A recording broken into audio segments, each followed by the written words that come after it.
Guys, ito. Uburay po natin yung pangalan. Yan.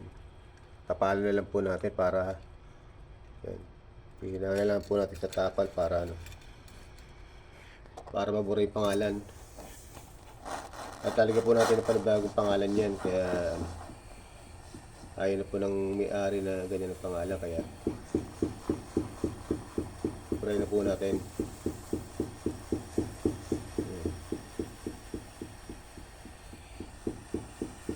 Para hindi masyadong magastos sa kung papalitan pa kasi yan, matagal. Gato na lang naisip kong paraan para hindi na masyadong gumawak ang gastos.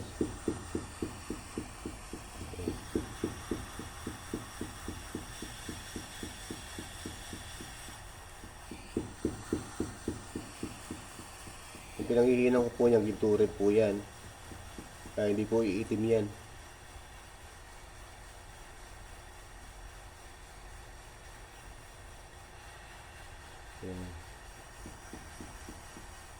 Ginturin po yung pinanghihinan ko na yan.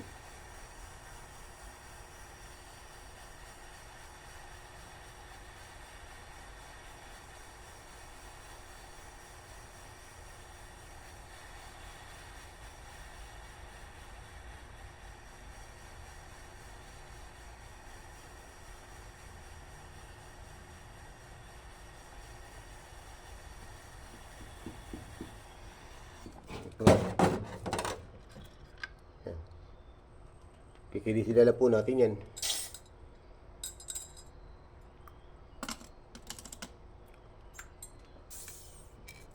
Yan. Kikilisin na lang po natin yan. Yung pinaka ano na yan. Tatanggalin po natin yung pinaka sobrang mga para magpantay po siya. Tatanggalin po natin yung pagkakahilang. Pantayin lang po natin siya. Para ngayon yan, tapos na to.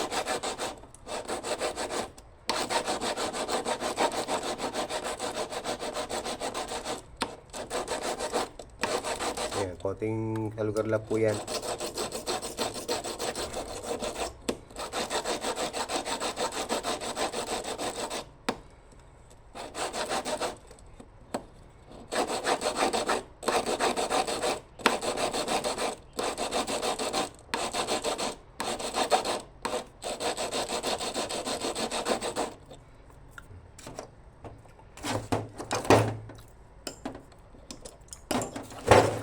Po. Hindi po halata yung yung ginturi po kasi kinapit ko. Ayan. Kaya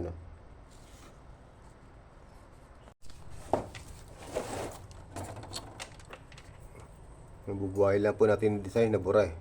Ayan. Talagyan po natin uli ng design.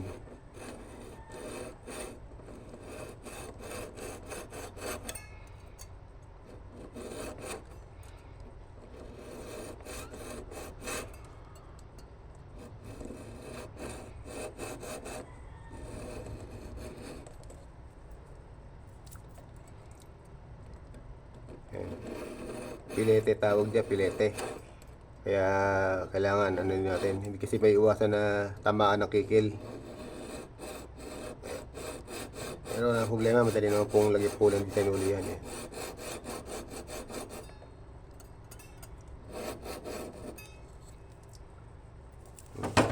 Ayan po. Para po matanggal po yung ibang tama, lilihain na po natin. Lilihain po natin para mawala yung ibang tama na kikil.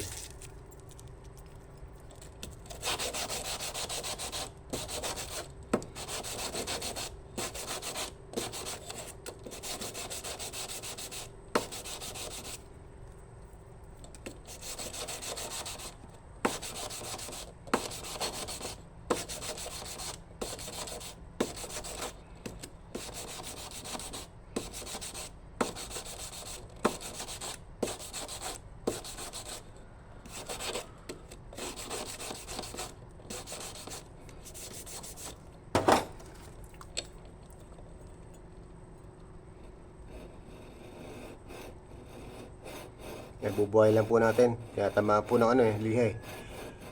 Tsaka nakikil Yan. Buhay lang po natin bagya para luminaw yung design. May design po kasi yan eh.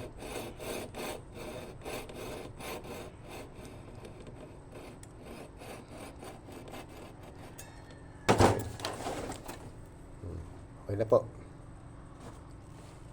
Salamat po. Ayan na guys, ito. Maayos itong repair natin. Ayan. May pangalan na siya. Ito yung repair natin. Tinapalan natin ibabaw. Parang bago na uli siya. Sige po, salamat po.